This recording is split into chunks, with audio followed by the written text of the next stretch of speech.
Okay, so I'd just like to start and get us all on the same page here. So my favorite definition of physical literacy is it's the motivation, confidence, physical competence, knowledge and understanding to value and take responsibility for engagement in physical activities for life. So this circle on the side here is something that I kind of use to guide my understanding of physical literacy. So we want kids to be motivated to move, confident to move, and competent to move, which I'm sure you guys are familiar with now.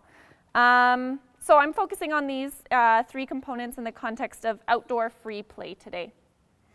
To open up the discussion, when you guys think of physical literacy, do you think of being outside?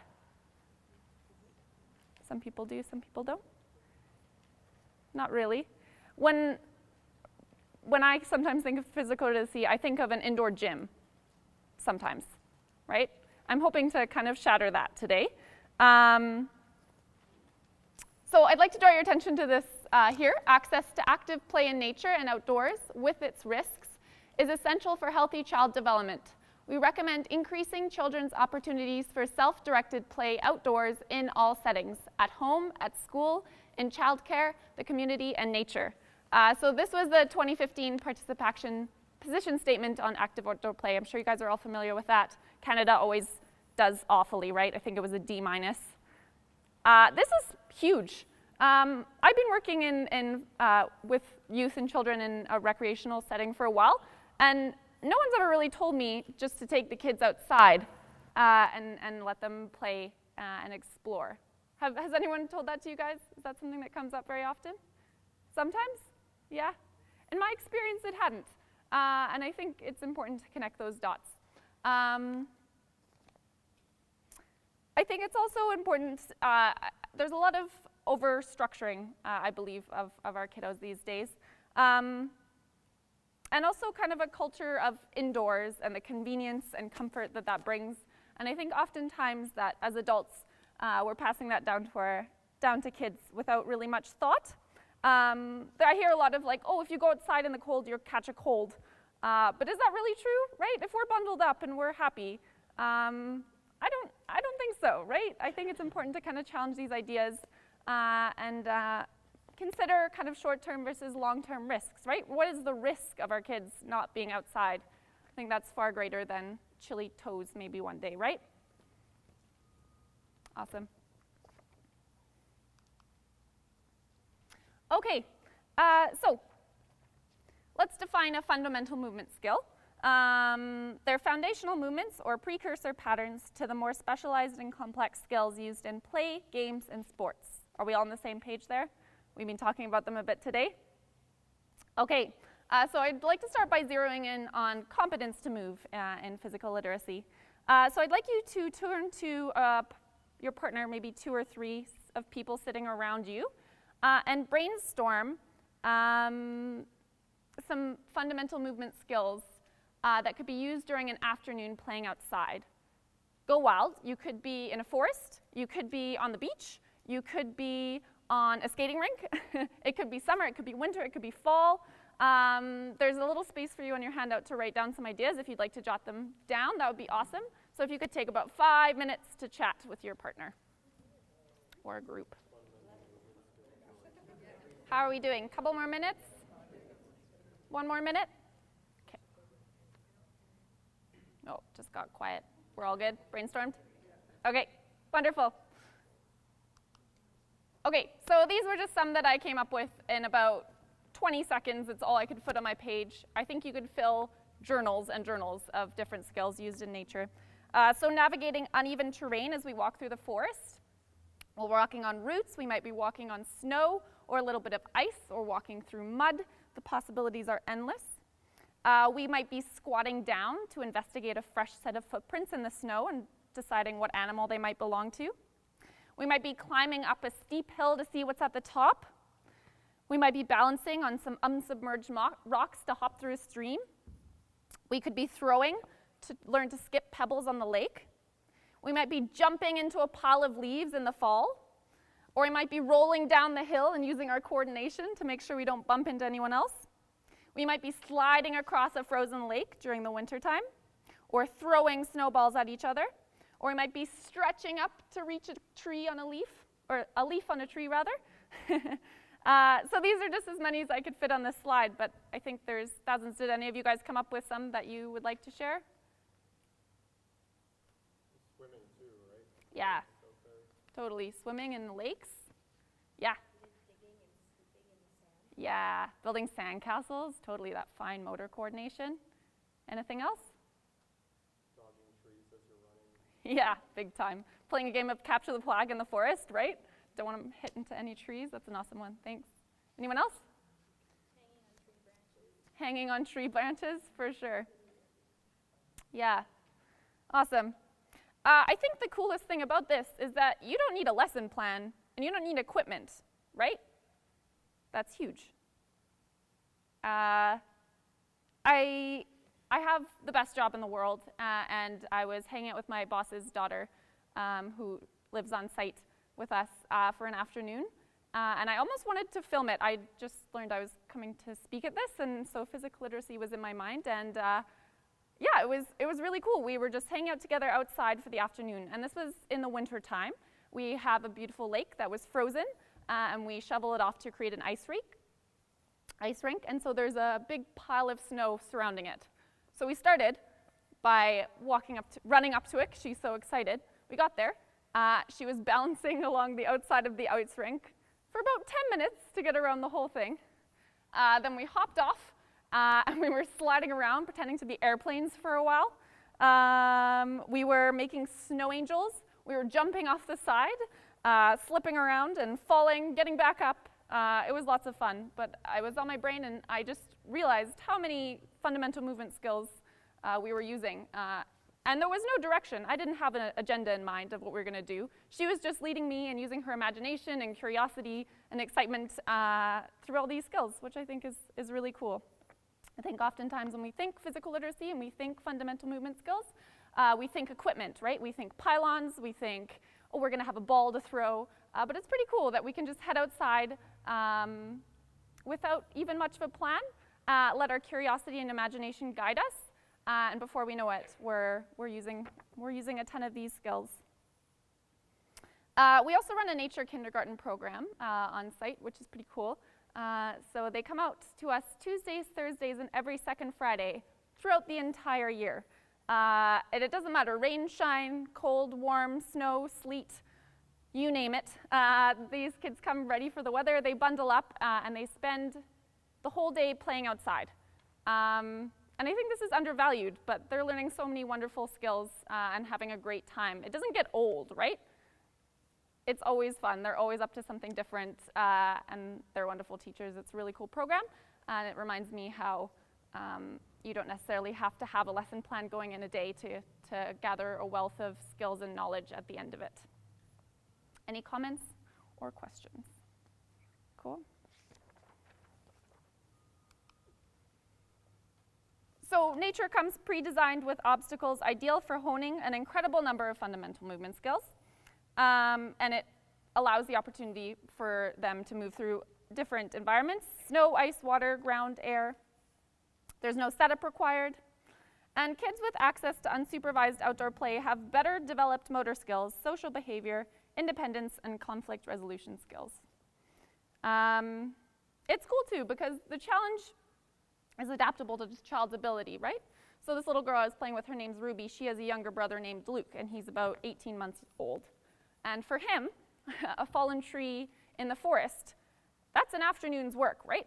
Trying to pick his leg up and get over that log, it takes a while. But as you grow up, they become different, right? Maybe you're playing a game of tag through the forest, you're running, and all of a sudden you're jumping over these logs. So I think it's cool how it can adapt to age and ability as you get older. Are we convinced that the outdoors improves children's competence to move? Yes? Okay. So we're going to shift gears. I'd like you to take a moment, take a really good look at this picture. Everybody's got it? Close your eyes. Now imagine what you would want to do if you were transported into this forest. And how do you feel? Okay, open your eyes. Would anybody like to share? What's the first thing you would do if you were transported? Yeah. I would practice balancing on that falling log. Yeah, totally. Anyone else? Yeah, right? It's just like you really just need to walk across that log. Can't explain why. What else? Yeah, Probably go run around and explore a little bit. totally. Back and sit and log whittle with what I found. Yeah, totally. Yeah, that was me as well. I thought, okay, I'm going to bounce across that log, and I'm just going to run into the forest and see what there is to explore, because it looks so exciting, right? How do you feel when you imagine being transported into that picture? I feel like pretty excited, right? I'm like, yes, get to play outside, see what there is to explore. Maybe that's just me. I think everybody feels a little bit that way, right? Now imagine that through the eyes of a child. How does that change? I think it's an experience that not a lot of kids get much these days. So Yeah, I think, at least in my experiences, taken to a space like that, they are so stoked. yeah, And they're so curious. And they just want to like soak it all in, catch everything, climb on everything. yeah, And just fully embrace that opportunity. totally. And I'm sure we've all seen that happen before, right? It's like, oh my gosh, look at this ant, you know? What's behind this tree? What's going on here? Awesome. Thanks for sharing. What about this one? Same thing, take a moment, transport yourself into this photo.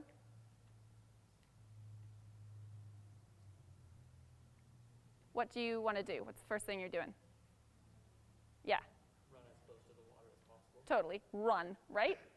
That's how I feel. Go check out that water for sure. What else? Yeah? Spin? Yeah. Yeah, totally. Yeah. What else? Climb the tree. Yeah, climb the trees for sure. I just really want to do a cartwheel. Can't say why. Looks like the perfect place for a cartwheel. Yeah. How do you feel? How would you feel if you were transported into that?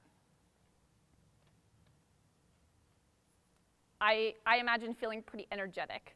Something about wide open space, right? It's like you just want to like run around and do a cartwheel and play tag, see what there is to see by the waters, maybe try swimming, right? It's amazing. I think that's amazing. Yeah. That inspiration, right? Where does it come from? So this is not just our feelings. This is validated by science. It's real stuff. Preschoolers spend twice as much time being active when play is outdoors. Twice as much time. Students take 35% more steps when PE is held outdoors. Children move more, sit less, and play longer in self-directed outdoor play. I know these are boring statistics, but that's crazy.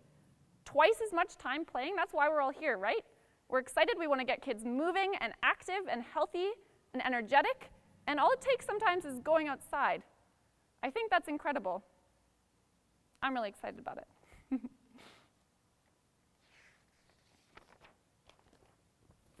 Cool. Okay, so why? What is it about those pictures? What is it about nature that just makes us want to run around and explore? It's accessible. Pardon? It's accessible.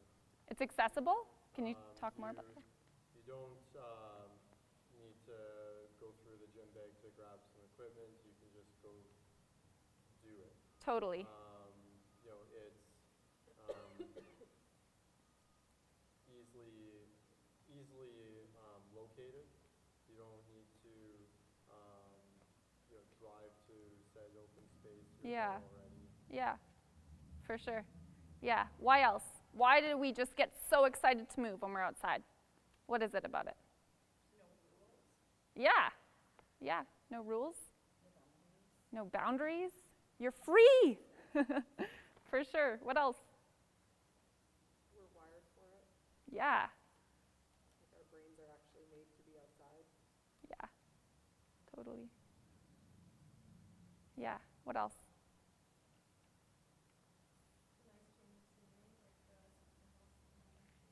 Yeah. Totally, yeah. Yeah, the statistics on screen time are just staggering, or the amount of time kids are sitting. This is stuff we already know, but it's exciting, right? That chance to move around, explore. Yeah. I brainstormed a list I'd love for you guys to add to it. And this is not a comprehensive list. This is just me squeezing my eyes tight as I can, trying to brainstorm ideas about why. And I don't think anyone has the full answer, but curiosity, right? Like, what's behind that tree? What's over that hill? Whose footprints these belong to? Where is that animal now, right? Imagination. Do you guys remember playing outside when you were a kid and pretending to be a moose or whatever sparked your imagination, right? It's just ripe for a game. The open space, right? Just makes us want to run around and move. A sense of freedom and the absence of expectation. Yeah. So why is this important? Why do we care about this? Why am I asking you to brainstorm ideas about why being outside makes us want to move? Let's take a step out of the forest and put this back in the context of summer camp, right? Yeah. A little bit of self-discovery and then finding confidence so you can be confident after moving. Yeah. Yeah, that's interesting. Thanks, for sure. Yeah. Yeah. Yeah. How can we foster these things, right? Like, what's our role as a facilitator in all of this? I think oftentimes that's why we shy away from unstructured play in day camp settings, which sounds like it's where you guys are all coming from. I've worked in day camps as well, and in my experience, you didn't want a block where kids are investigating bugs, right? Because what's the counselor going to be doing in that situation, right? Probably like chatting with their co-counselor while the kids are running amok in the mud looking for crickets, right? Yeah, so how can we be engaged? How can we foster this curiosity and imagination and sense of freedom? What's our job, right? I think it's important to look at the why, because that's what we're trying to foster.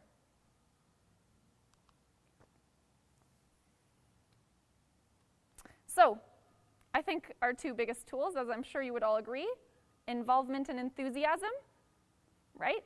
You guys all shared your favorite parts about being in nature. Let's pass that on to the kids we're working with, right? Get in there, get dirty. There's nothing wrong with getting muddy, right? There's nothing wrong with that. Let's not shy away from those outdoor experiences. Let's not be the one who says, oh no, it's raining, we won't go outside today. Do you know what comes out when it rains? Worms.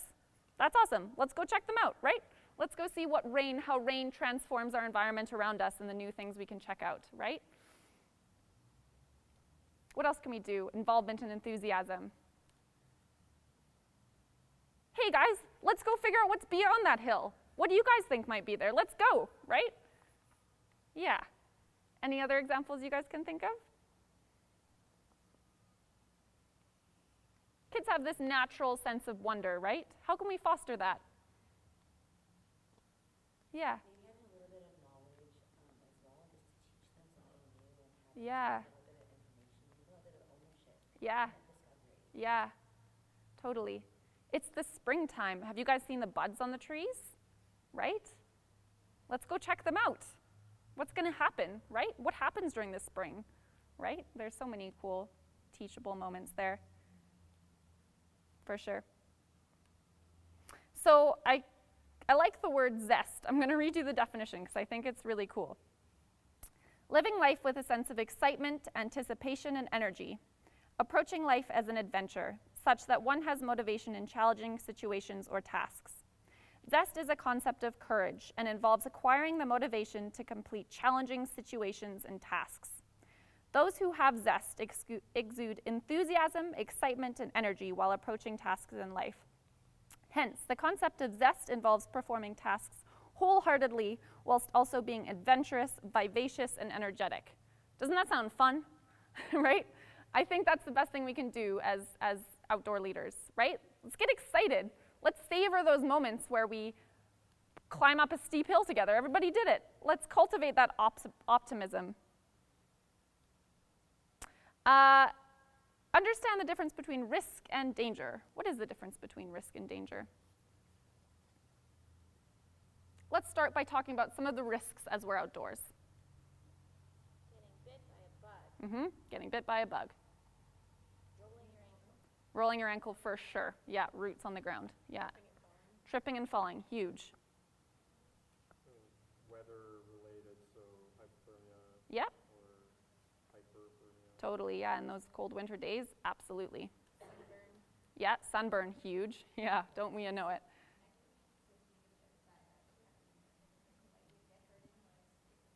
Totally. Is a gym safer than outside?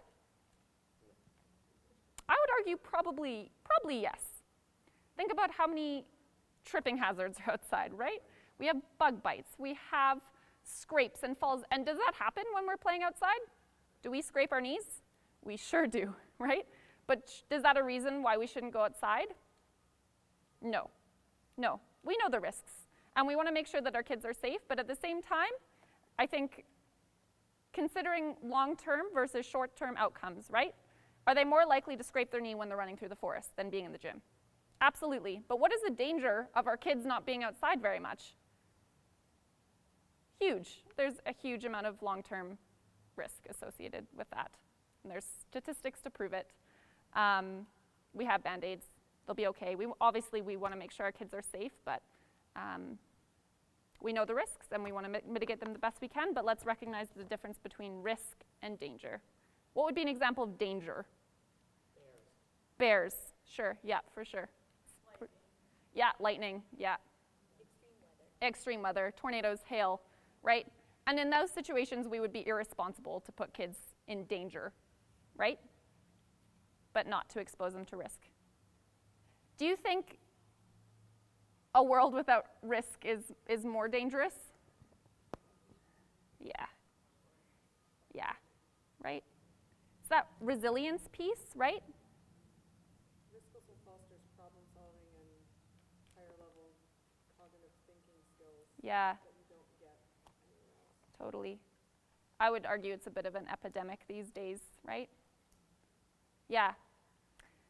When kids can learn their boundaries, they're going to be so much safer playing outside, right?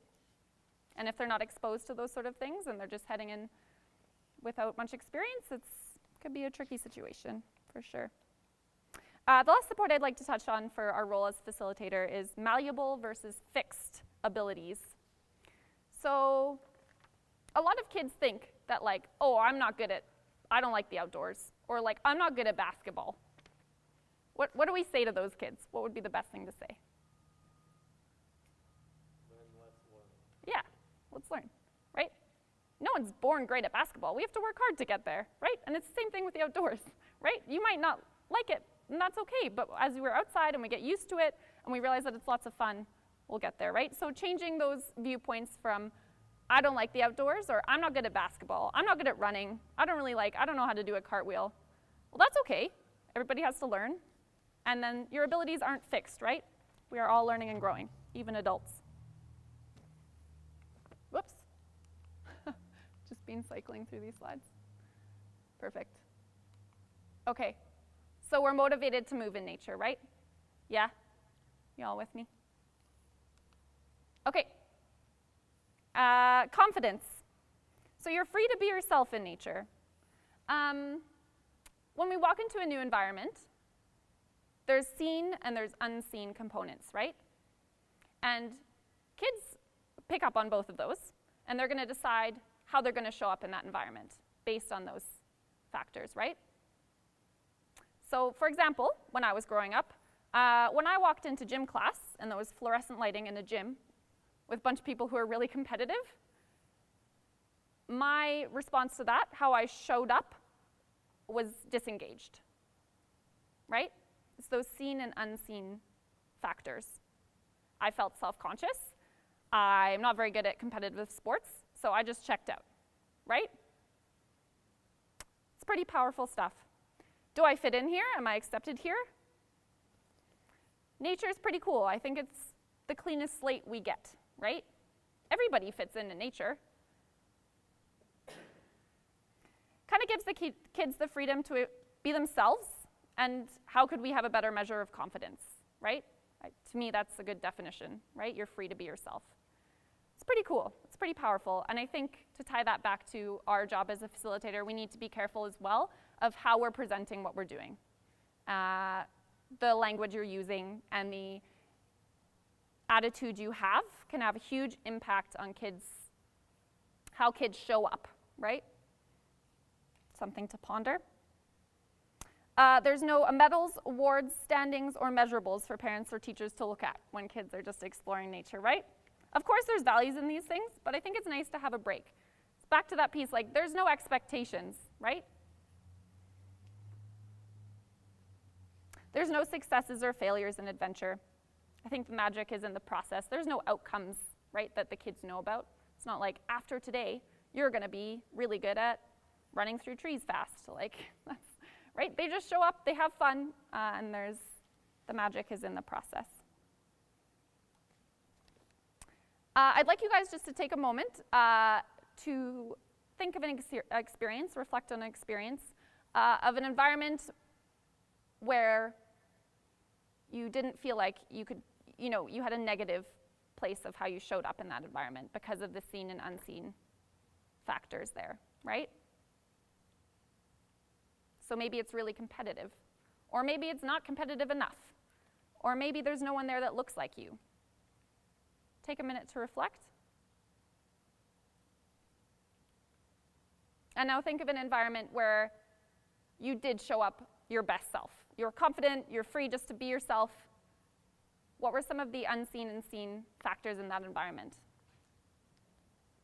So if you could turn to your partner and share, if you're comfortable, that would be wonderful.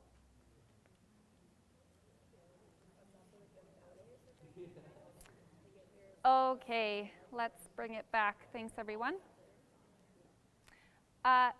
So we get a clean slate, right? What are some things that we want to bring in, and what are some of the things we want to leave behind as far as our own attitudes and language when we're going to head into the forest and explore together? What do we want to leave behind? What are some of the experiences you've had that made you show up not your best self, and what were the factors that went in there? Yeah.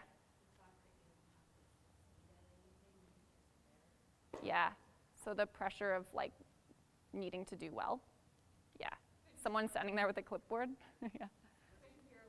Oh, sorry, could you repeat that? Yeah, sure.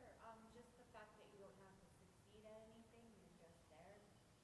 You don't have to succeed at anything, you're just there. So that's something we want to emphasize. Make sure we're bringing. Yeah. Anything else? Sometimes it's automatic as like a parent to say things like, no, don't do that, or get off that. Yeah. It just comes out before you're like, oh, do I really need to say that? Totally, yeah. I have to check myself so often as well, yeah. Yeah. Cool, what else?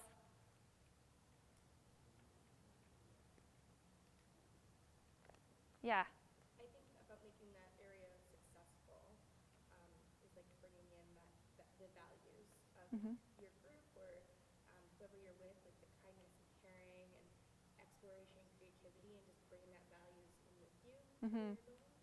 Totally, yeah. Yeah, this is a safe place and everybody's included. That's huge, yeah. Yeah, awesome. Anything else? I think it's important to note where your participants are less comfortable, so that you can coach them through these skills, or make sure that they aren't creating a deficiency that will later hamper their. Totally, yeah, that's a great point. Thank you. Cool, so just things to think about, right? That can have a huge impact on the success of the kids you're working with. Cool. Okay, so while I'm hoping I'm conveying the benefits and importance of unstructured outdoor play, It's also really important to be aware of the environmental impact we might have in outdoor spaces. So have you guys all heard of the leave no trace ethic? Yeah. I'll go through some points that I think are important, especially with day camps. Maintain courtesy toward other visitors. It helps everyone enjoy their outdoor experience. Many people come outdoors to listen to nature. Excessive noise, unleashed pets, and damaged surroundings take away from everyone's experience, right? I love having just a nature moment where everyone's quiet and we listen to the sounds of nature. I think that's really cool. Yeah, so we want to be courteous to other people if we're exploring through the woods. Considerate campers and observe wildlife from afar. Give animals a wide berth, store food securely, and keep garbage and food scraps away from animals. Remember that you are a visitor to their home. Do you guys have campers that chase birds around? Right? I think that's a great way to phrase it, right? We're visitors to their home, especially if we're walking through a forest, right? We don't want to put animals in a place where they're running away from kids if they're chasing them. That is not good. Take nothing but photographs and leave behind nothing but footprints. That's tricky, right, with campers? What do you want to do when you see a pretty wildflower? Pick it, yeah. What do you want to do when you see roots in the ground? Rip them up, right? So I think it's important to front load your experience outdoors, set those expectations of how we're going to be respectful for nature and leave it the way it is so everyone else can enjoy it. This is someone else's home, right? We wouldn't be smashing around chairs if we were visitors. Allow others a sense of discovery by leaving rocks, plants, archaeological artifacts, and other objects of interest as you find them, right? So we want to leave everything as we find them. This is why sometimes I struggle with structured activities in a forest or in undisturbed nature, right? I've seen a lot of times where people give out plastic bags to kids with their names on them and ask them to collect their favorite thing they found in the forest that day. That's cool, right? You're getting them outside, they get to look through things, you're getting them exploring, but how many of those plastic bags are going to get left behind in the forest? A good 50%, right? And we're taking things from nature that are beautiful that should be left there for other people to enjoy. So I would urge you to be cautious if you're planning activities like that and make sure that we're following the leave no trace ethic. You can go to leavenotrace.ca for some more information, and I would encourage you to run through some of those rules with your campers before you bring them out into the forest. Any questions or funny stories you guys have to share with that? Common things we want to be careful of? Hopefully covered them all. Okay, I would be remiss if I didn't mention all the other benefits of nature. Of course, physical literacy is huge, but we're all passionate about happy, healthy kids, right? There's an increasing body of evidence that suggests that one of the best ways to improve our mental health and well-being is to spend time outdoors. The Journal of Environmental Psychology found that participants who were exposed to nature were more likely to engage in environmentally sustainable behaviors, right? So nature's not just a place you go visit, it's our home. And I think when we get an opportunity to go explore and realize how wonderful it is and how lucky we are to have these spaces, it gives kids a stake in protecting it, right? Spending more time outside is linked to better grades, improved focus, better cognitive function, and creativity. And time spent outdoors and immersed in nature helps to relieve anxiety and stress, putting children in a more relaxed mindset. So I think as much as there's a crisis in physical health and inactivity, there is a huge crisis of children's mental health as well. So not only is going out into the woods and exploring and letting our curiosity and imagination guide us gonna provide children with lots of fundamental movement skills and physical activity, but it's also gonna help them mentally and cognitively and socially, right? Let's put this into the context of you guys working at day camps this summer. And I've been there. How many of you have talked to a parent who's really upset that the field trip that week is to a park? I have, right? They're like, why can't we go to the science center? That's so lame. I hope I've equipped you with a few things to have a good discussion with them about why this is so important and the amazing benefits they're taking away from it. As well as staff who are supervising counselors here, let's remember that it's okay to put just time outside on their schedules, right? And I know we all have different ways of planning our days. Now, we want to coach them that when we're just spending time outside and exploring, seeing what there is to see, this is not the best strategy as a counselor, right? So let's pass on some of these tools to them and get them excited about it as well so that they're engaged and involved and excited to be there with the kids. It doesn't, like unstructured time doesn't have to mean counselors standing around, right? And kids running amok and lack of supervision. They can still be supervised in an unstructured setting, and it's lots of fun. There's lots of wonderful benefits to it. Oops, sorry, not very good with this thing. Awesome. Okay, so that's all I have for you today. Thanks so much for listening. I'm really excited about this stuff, and if you guys would like to chat more about it, please, I'll be around.